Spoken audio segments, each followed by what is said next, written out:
सध्या बघतोय आपण काय चाललंय धर्माच्या बाबतीमध्ये. आणि आताच परवा घडलेली घटना जम्मू काश्मीरमध्ये.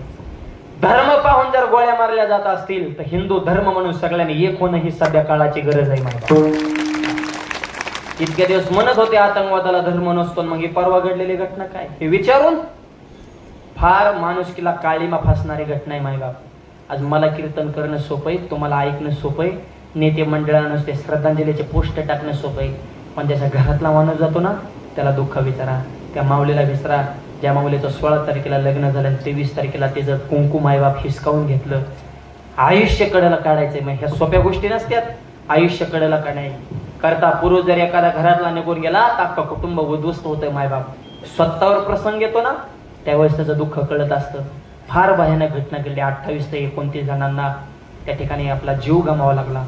आपल्या सर्वांच्या वतीनं त्या निष्पाप जीवांना भावपूर्ण श्रद्धांजली. आणि एक विशेष, इथून पुढे आता सावध व्हा. जात पात धर्म भेद पंथ हे सगळं डोक्यातून काढून टाका. आणि आपण भारताचे नागरिक, भारतीय आहोत, हिंदू धर्मातले आपण सर्वजण ज्ञानोबा तुकोबाराची लेकर आहोत. या भावनेने एक व्हा. ही सध्या काळाची गरज आहे. भाषण जातन पातन हे डोक्यातले हे किरकोळ विचार काढून टाका. संकट धर्मावर आले आणि आपण जातीपातीत वाटलो जाऊ लागलो.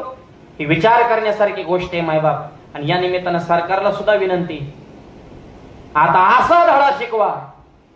78 वर्ष झाले या पाकिस्तानचे नाटक चालू, त्यांना पाहिजे तसा करारा जवाब मिळाला नाही, त्याच्यामुळे नाटक करते सगळे विपक्ष. सगळे न मानणारे सुद्धा भारतीय म्हणून आता सरकारच्या सोबत आहेत.